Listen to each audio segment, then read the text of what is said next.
पहला, नित्य निरंतर नाम जप रसिकों के संग से। शर्त है रसिकों के संग, भजन न होई संग बिन। हे मनमानी नहीं होता, रसिकों के संग से भजन की वृत्ति।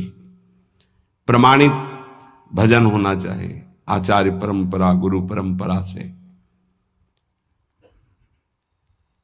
दूसरा, भगवद विग्रह को साक्षात भगवान का स्वरूप मानना।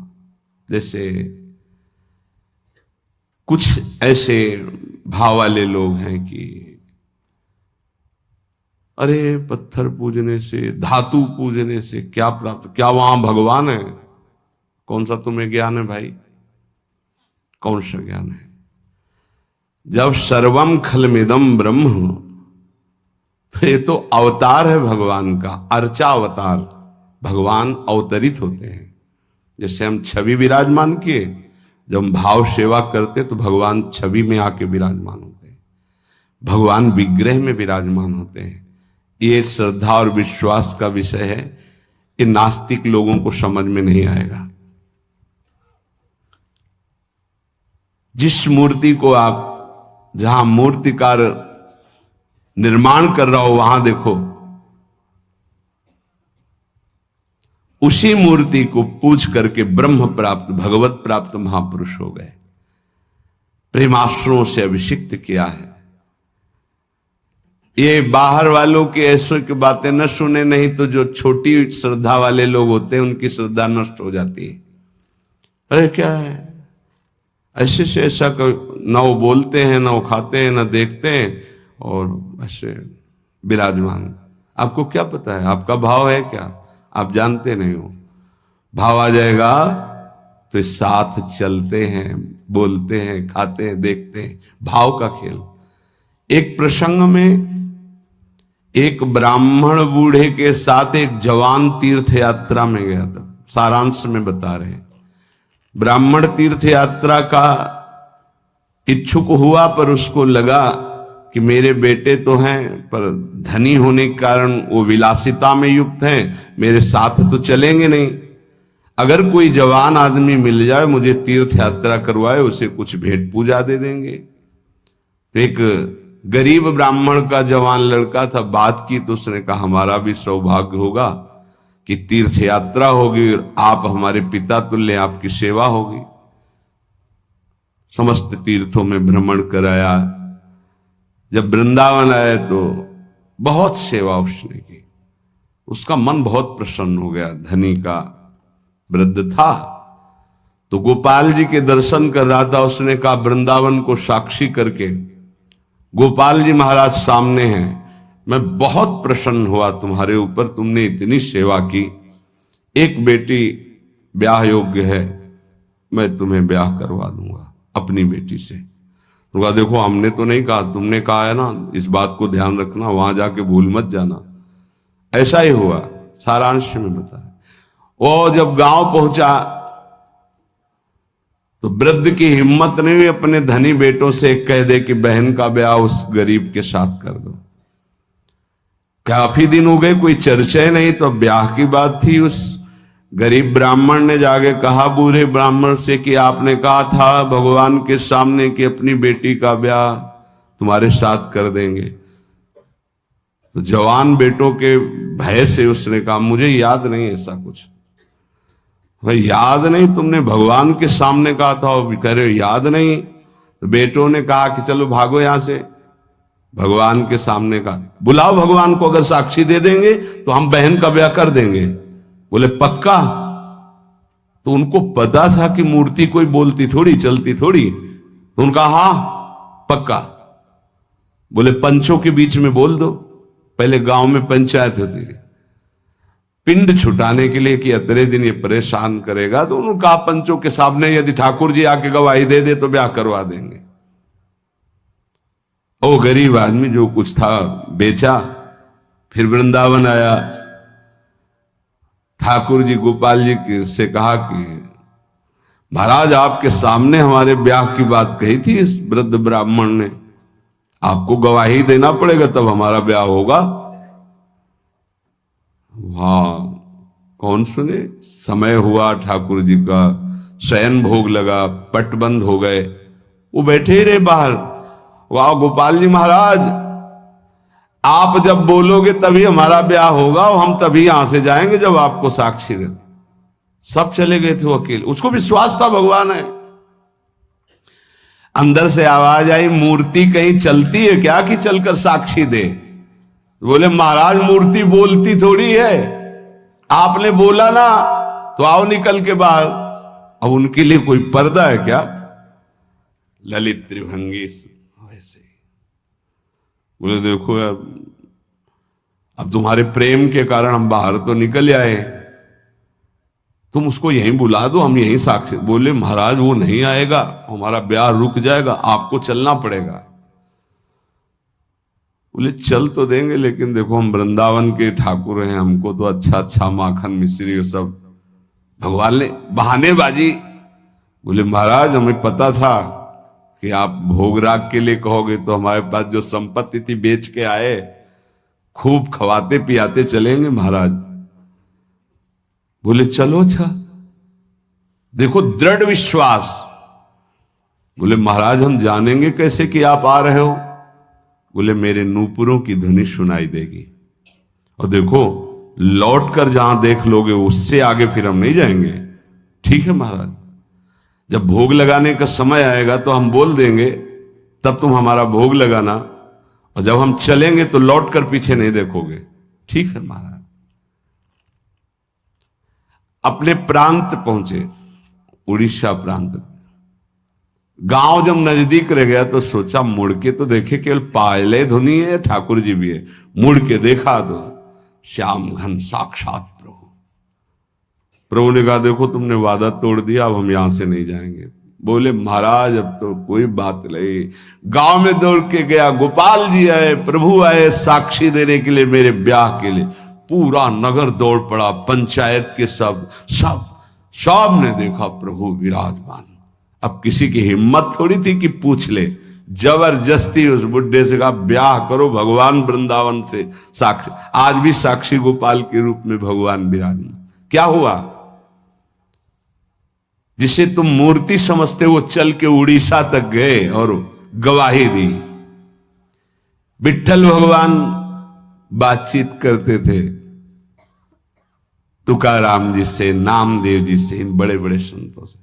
हरिवंश महाप्रभु, सेवक जी महाराज, बंचंद महाप्रभु तक बातचीत करते थे राधा वल्लभ लाल जी। प्रगट में एक बार मोहन चंद जो महाराज महाप्रभु के सबसे छोटे लाड़िले पुत्र थे, महाप्रभु राधा वल्लभ जी की सेवा परिचर्या में थे, तो एक पात्र कटोरा था राधा वल्लभ जी की सेवा का, उसमें चरण छू गया श्री मोहन चंद जू का। महाप्रभु ने एक शपथ मारी, प्रभु के पात्रों को ऐसे। राधा वल्लभ जी के जब पत्रावली कर रहे थे तो कपोल में अंगुली बनी, तो उनका जय जय आप। तो बोले मोहन चंद के रूप में मैं ही तो अब खेल रहा हूं अपने पात्र, तुमने वहां मारा मुझे देखो लगा। महाप्रभु ने कहा क्षमा कीजिए प्रभु, ऐसी तन्मयता मोहन चंद जू की आप में है, ये मुझे पता नहीं था। ऐसा महाप्रभु से बात, स्वामी जी से, बिहारी देव जी से बिहारी जो बात करते थे, आज भी महापुरुषों से प्रभु बात कर। ये केवल मूर्ति छवि का विषय नहीं होता। ये अज्ञानी जीव जो है ये केवल तर्क विवाद में फंसे रहते। श्रद्धा में तर्क विवाद नहीं होता। ये तर्क विवाद जहां होने लगे, ऐसी कोई वार्ता होने लगे, श्रद्धालु उपासक को बिल्कुल हट जाना चाहिए। भगवत दर्शन किसको प्राप्त होते हैं? पहला, जो रसिक महापुरुषों के गुरुदेव के अनुसार भजन करता, नाम जप, मंत्र जप। दूसरा, भगवद विग्रह को साक्षात प्रभु मान करके। कहो सो कहां जहां प्रभु नाही, जब सर्वत्र प्रभु है तब तो हमने प्रभु का श्री विग्रह, अर्चा विग्रह, ये अर्चा अवतार है भगवान का, इनको विराजमान किया, साक्षात मेरे प्रभु हैं। ये बाहरी दर्शन है। तीसरा, प्रभु को अर्पित किए हुए प्रसाद के अलावा अरुचि होना। कुछ भी ऐसा जो हम प्रभु को अर्पित नहीं कर सकते वो हम नहीं पा सकते। प्रभु को अर्पित ना की हुई चाहे अमृत पड़ी हुई वस्तु हो, हमारी बिल्कुल श्रद्धा और रुचि नहीं। हमारे प्रियालाल ने नहीं पाया तो हम उसे चख नहीं सकते। ये भगवत प्राप्ति भगवत दर्शन के लिए बहुत आवश्यक है।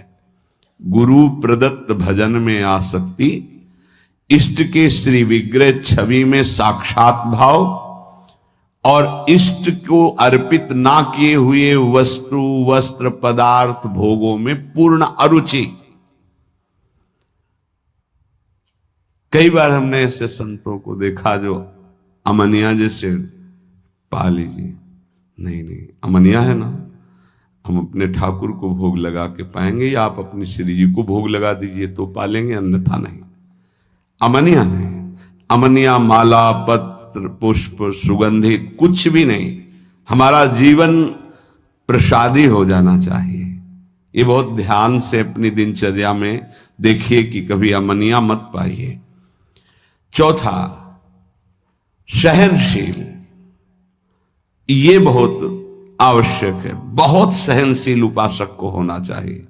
जितना सहोगे उतनी भक्ति प्रकाशित होगी। सहत सहत बाढ़े भगति गृह तनु गुरु हितगार। गुरुदेव को समर्पित जीवन और सहनशीलता, निश्चित भगवत दर्शन। चार बातों से निश्चित भगवत दर्शन हो जाता है। ये बहुत खास बात है जिसको धारण करना बहुत कठिन है, पर गुरु कृपा पात्र बहुत सरल ढंग से इसे निर्वाह कर ले जाता है। क्या? किसी से मतलब नहीं। इस मार्ग के उपासक किसी से मतलब नहीं। पहले तो कहा पीछे वाले में कि जो विषयी पुरुषों का समूह है उनके संग से भयभीत रहे, कभी संग न करे। अब आगे वाले में कहा महान संगा नाम, किसका ये स्वरूप होता है?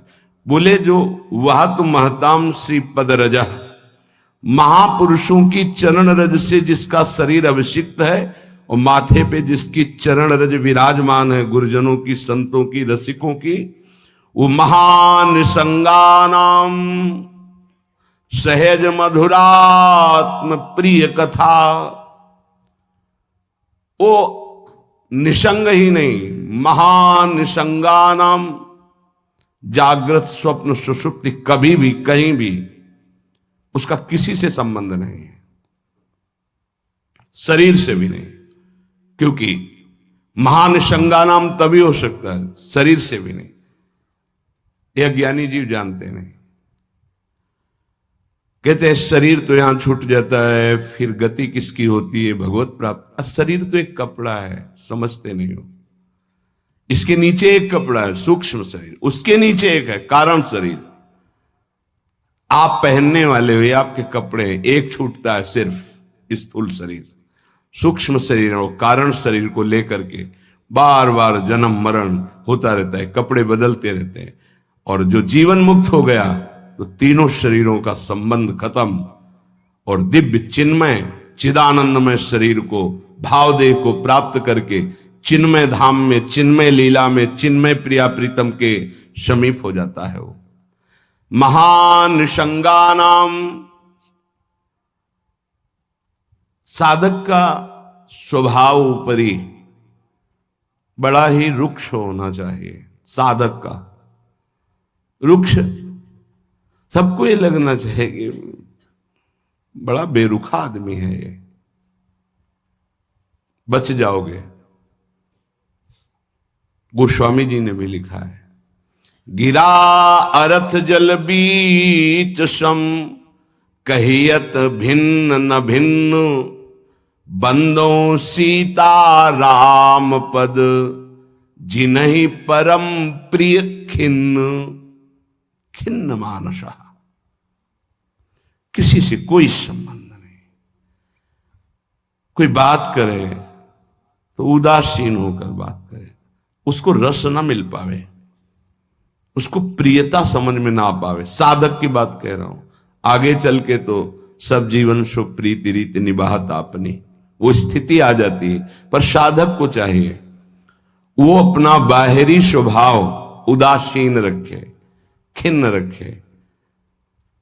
ये हर समय भौं चढ़ा के बात करते हैं, इनका तो कोई प्रेमवादी से लगना चाहिए। मुस्कुरा करके बात करना, ये आगे चलकर आता है। हंसी बोले बहुमान दे, बहुमान किसको दे रहा? आराध्य देव को। वो हंस किससे रहा? आराध्य देव से। साधक की हर समय स्थिति ऐसी नहीं होती, इसलिए उदासीन अति रही गोसाई। पूज्य श्री गोस्वामी जी महाराज कहते हैं साधक को उदास